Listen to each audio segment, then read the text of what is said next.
Hello বন্ধুরা, কেমন আছো? আশা করি সব ভালো আছো। আজকে আবার একটা নতুন রেসিপি নিয়ে আসছি। দেখবে আজকে ফিরনি বানাবো। কেমন করে বানাচ্ছি আমার সাথে ভিডিওটা দেখতে থাকো। অনেক রকম ফিরনি খেয়েছো, এইভাবে একবার ফিরনি খেয়ে দেখবে, খুব সুন্দর লাগে, একদম মুখে লেগে থাকবে। তার জন্য এখানে আমি বিরিয়ানির চাল দিয়েছি, তোমরা যে কোনো চালই নিতে পারো। আমি হাফ কাপ বিরিয়ানির চাল দিয়েছি, যেই কাপে আমরা চা খাই তার হাফ কাপ দিয়েছি। তোমরা তোমাদের মতন নিবে চালটা। চালটা ভালো করে ধুয়ে ভিজাতে দিয়ে দেবো। চালটাকে বাটিয়ে ঢেলে নিয়েছি, ভালো করে ধুয়ে নেবো, নিয়ে ভিজাতে দিয়ে দেবো 10 মিনিটের মতন। ভিজে গেলে ছেঁকে নেবো, ভালো করে শুকনো করে ছেঁকে নেবো চালটাকে। ভিজে গেছে চাল, এই দেখো নকে করেই করছি, দুভাগ হয়ে যাচ্ছে। চালটা ভিজে গেছে, ভালো করে ধুয়ে আমি ছেঁকে রেখে দিয়েছিলাম। এই দেখো একটুকুনো পানি নাই, দেখতে পাচ্ছ। চালটাকে আমি ঢেলে নিয়েছি, এটাকে একটু পিষে নিচ্ছি। তোমরা শিলেও পিষে নিতে পারো। আধ পিষা করবো, একেবারে মিহিন করবো নি এটা। এটা তাহলে পিষে নিচ্ছি। আবারও বলছি, এটা আমি আগে থেকেই ভিজাতে দিয়েছিলাম, ভালো করে ভিজে যেতে ছেঁকে নিয়েছি। একটুকুনো পানি নাই, দেখতেই পাচ্ছ। এটা পিষে নিচ্ছি। এটা আমি পিষে নিয়েছি, দেখো দেখতেই পাচ্ছ, একদম আধ পিষা করেছি। এই দেখো, মিহিন করিনি, পাউডার করিনি। এই দেখো, এটা একটা পাত্রে দিয়ে নিচ্ছি। আমি যেমন করে বানাচ্ছি একবার এরকম করে ফিরনি বাড়িতে বানিয়ে দেখবে, একবারে মুখে লেগে থাকবে। ছোট বড় সবেরই খুব পছন্দ হবে। চলো তাহলে এটা বানাই এবারে। 500 দুধ নিয়েছিলাম, দুধটা ঢেলে দিয়েছি, একটু রেখেছি, সামান্য রেখেছি। দেখতেই পাচ্ছ সামান্য আছে, পুরো দুধটাই ঢেলে দিয়েছি। দুধটা ভালো করে ফুটিয়ে দেবো। আমি হাফ কাপ চাল দিয়েছি, তার জন্য আমি 500 দুধ নিয়েছি। দুধটা ভালো করে ফুটিয়ে নিচ্ছি। দুধটা ভালো করে ফুটিয়ে নিয়েছি।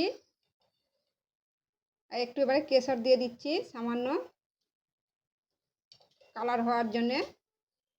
দিতেও পারো নাও পারো কেশর, এটা কালার হওয়ার জন্য একটু দিয়েছি।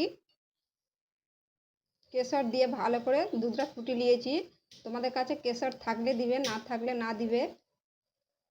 দুধটা ভালো করে ফুটিয়ে নিয়েছি। এবার এই চালের গুঁড়োটা দিয়ে দেবো। এই যে দুধটা রেখেছিলাম, এই ঢেলে নিচ্ছি।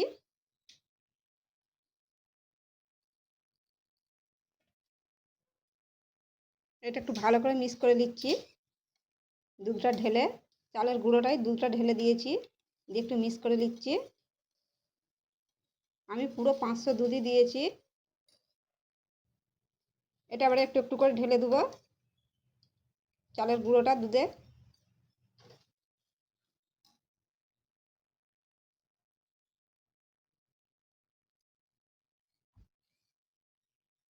এটা এবার ঢেলে দিচ্ছি চালের গুঁড়োটা।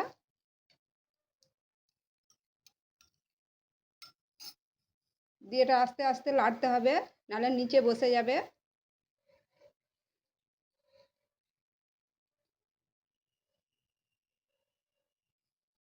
এই দেখো বন্ধুরা, গ্যাস আস্তে দিয়ে এটা আমি আস্তে আস্তে ফুটিয়ে নিয়েছি। এই দেখো, দেখতেই পাচ্ছ। এই দেখো, হয়ে গেছে সিদ্ধ আমার চাল। এটা গাঢ় হয়ে গেছে। এই দেখো, সিদ্ধ হয়ে গেছে, তোমরা হাতে করে দেখেও নিতে পারো। এবারে এলাচটা দিয়ে দিচ্ছি পাউডার করে। চিনিটাও দিয়ে দিচ্ছি, তোমরা যেমন মিষ্টি খাবে তেমন দিবে। সামান্য নুন দিচ্ছি, নুন দিতেও পারো নাও পারো। এটা ভালো করে মাখিয়ে নিচ্ছি, এবারে মিক্স করে নিচ্ছি। চিনিটা দেওয়া মাত্র একটু পাতলা হয়ে গেছে, আবার আবার আস্তে আস্তে ফুটিয়ে নেবো, এটা গাঢ় করে নেবো। চিনিটা দিয়েছি বলে পাতলা হয়ে গেছে একটু। এটা আবার ফুটিয়ে দিচ্ছি। এবারে গ্যাসটা জোরে দিয়ে ফুটিয়ে নেবো, চাল যেহেতু সিদ্ধ হয়ে গেছে আমার। এমন লেড়েই যেতে হবে।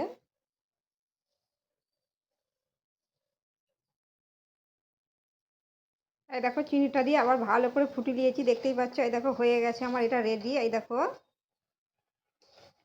এই দেখো গাঢ় গাঢ় হয়ে গেছে, দেখতেই পাচ্ছ। এই দেখো, এরকমই থাকবে। এই দেখো লাড়ছি, যে যে ভেতরটা দেখা যাচ্ছে।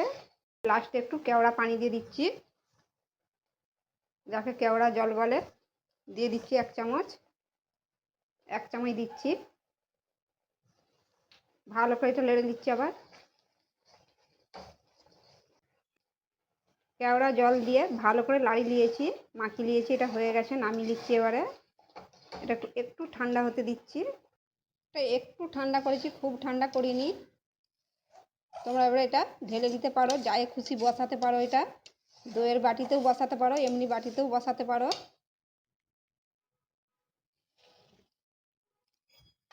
আমি এখানে দুটো বাটি নিয়েছি দেখতে পাচ্ছ, আর এরকম কাপ নিয়েছি, এরকম কাপেও দিচ্ছি, বাটিতেও দিচ্ছি। তোমরা দইয়ের কাপেও দিতে পারো, যাই খুশি বসাতে পারো।